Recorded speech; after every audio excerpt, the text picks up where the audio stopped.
All right, guys, you are on the 14th Step, a podcast about addiction and recovery. My name is Mark. I'm a professional counselor and a recovering addict. My name is Skip. I'm a recovery coach and a recovering addict. All right, we have a Just for Today meditation.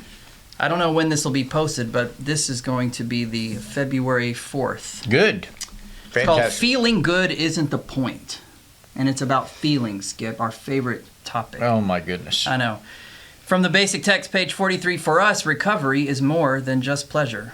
In our active addiction, most of us knew exactly how we were going to feel from one day to the next. All we had to do was read the label on the bottle or know what was in the bag.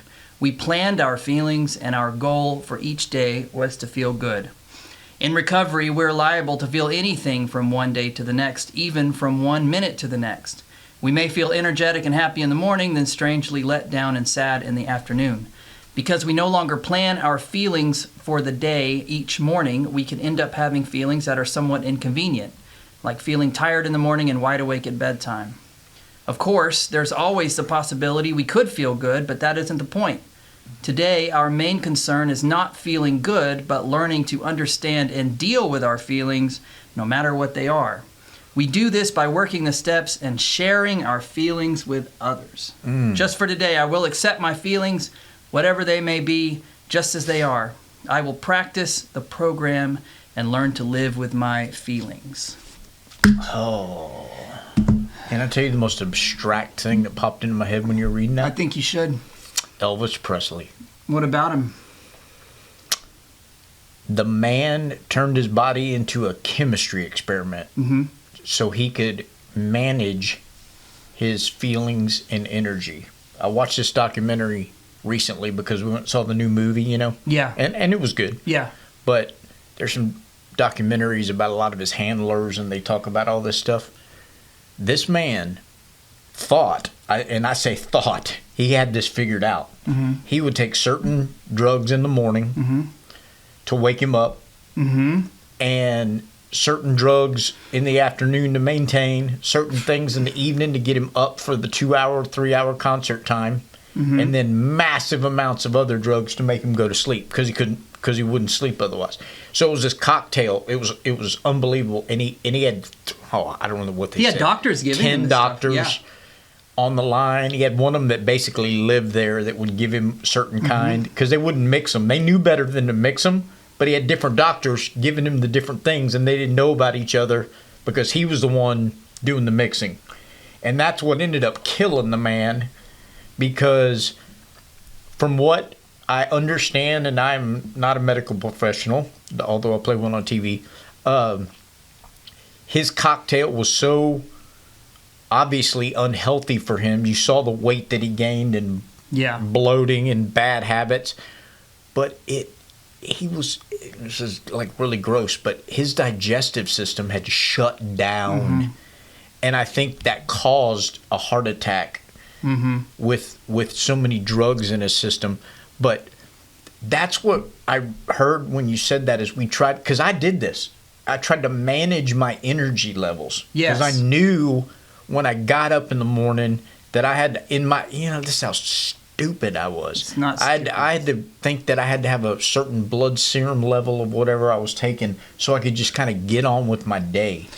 You know what I mean? And then I had to have a bunch of caffeine. And, later in the day, I knew it, maybe and there was always a threshold that I would kind of get nauseous if I had too much. But it was just, how bad is it that I knew that much about what I was putting in my body and I would still do it?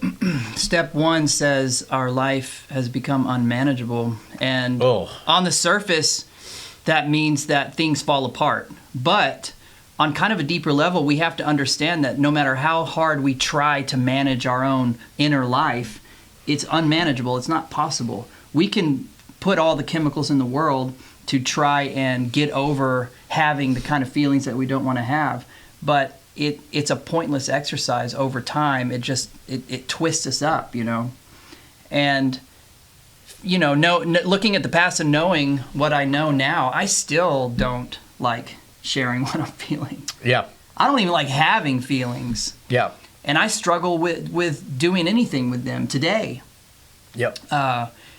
it's a lot easier for me to pretend like nothing ever bothers me, so I can kind of put this mask on that everything is okay, because asking for help sucks. And I'm a counselor. Yeah. Like, that's my job. Right. But it's still tough. And I think that was survival for me that I had to learn from an early age. Yeah.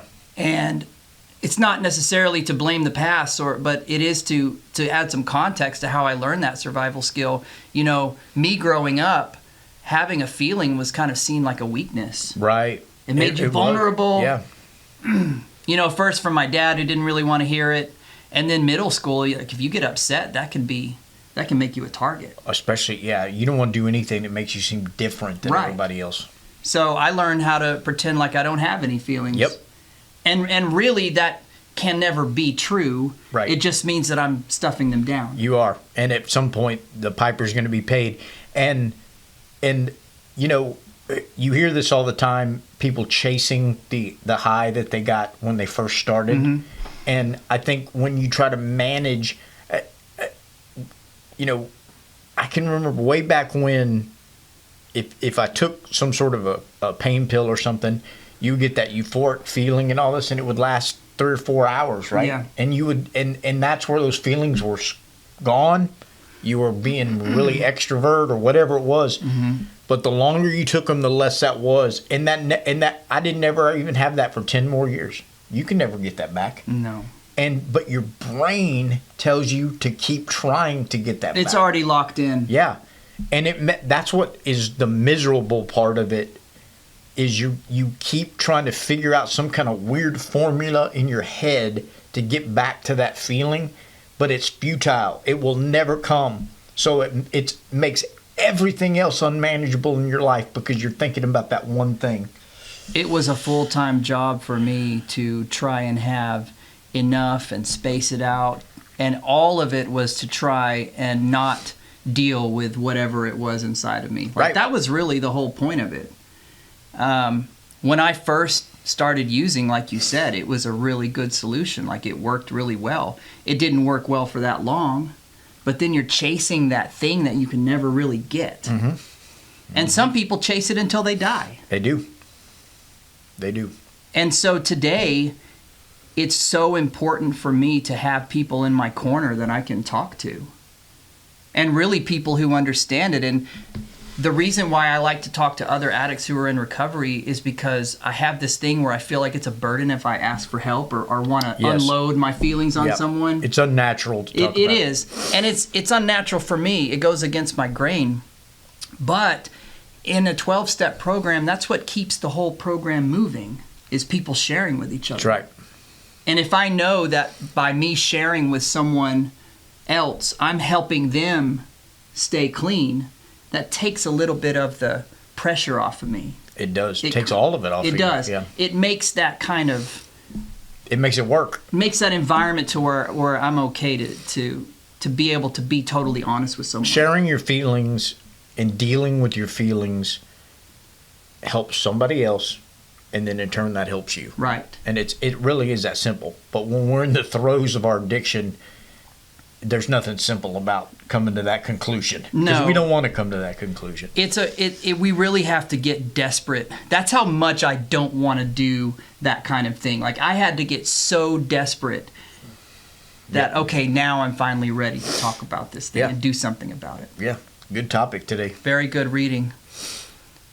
Cool. Yeah. See ya.